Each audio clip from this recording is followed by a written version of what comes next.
اللہ سے اپنا رشتہ اتنا مضبوط کرو کہ تمہیں کسی کے سہارے کی طلب ختم ہو جائے۔ وہ کیسے نہیں تمہاری دعا قبول کرے گا؟ اس کا تو ایک نام ہی الوہاب ہے، یعنی عطا کرنے والا۔ تم کچھ مانگو اور وہ عطا نہ کرے، یہ تمہاری سوچ ہے، اللہ کی صفت نہیں۔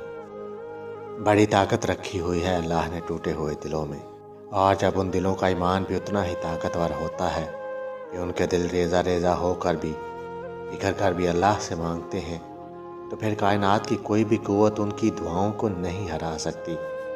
پھر ان کی زبان جو کہتی ہے، اللہ اسے ممکن کر کے رہتا ہے۔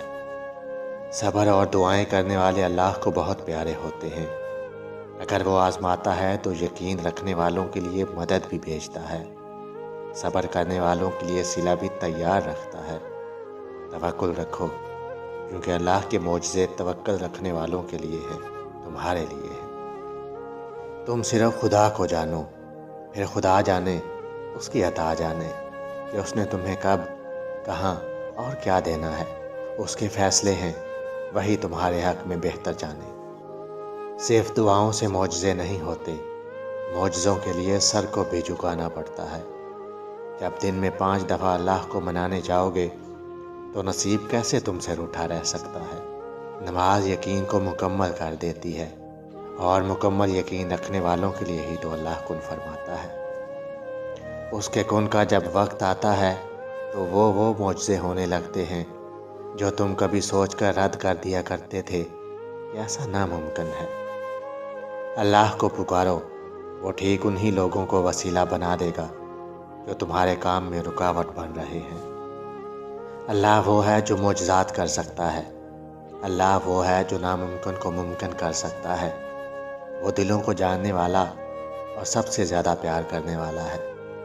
مایوس نہ ہو، وہی مشکلات آسان کر سکتا ہے۔ اسے عاجزی سے پکارو، وہی سننے والا ہے۔ یقین کے ساتھ دعا کریں، وہ جلد آپ کی دعا قبول کرنے والا ہے۔ اور جن دعاؤں میں صدقے دل ہو، وہ دعائیں عرش تک جاتی ہیں، اور جن دعاؤں میں صبر شامل ہو، وہ رب کی رحمت پا جاتی ہیں۔ تم بھی مانگو اسی سے جس کے در سے جھولیاں خالی نہیں جاتی ہیں، وہی عطا فرمائے گا تمہیں بھی، جس کی فطرت ہی رحمان کہلاتی ہے۔ صبر رکھو، یقین رکھو، یہ آزمائش ہے چند گھڑیوں کی مہمان، بہت جلد تمہیں بھی قبولیت کی خوشخبری سنائی جانی ہے۔ ویڈیو اچھی لگے تو چینل کو سبسکرائب، ویڈیو کو لائک اور شیئر ضرور کیجیے گا۔ اپنا اور اپنے پیاروں کا رکھیے بہت سارا خیال، ہمیشہ خوش رہیے اور سلامت رہیے۔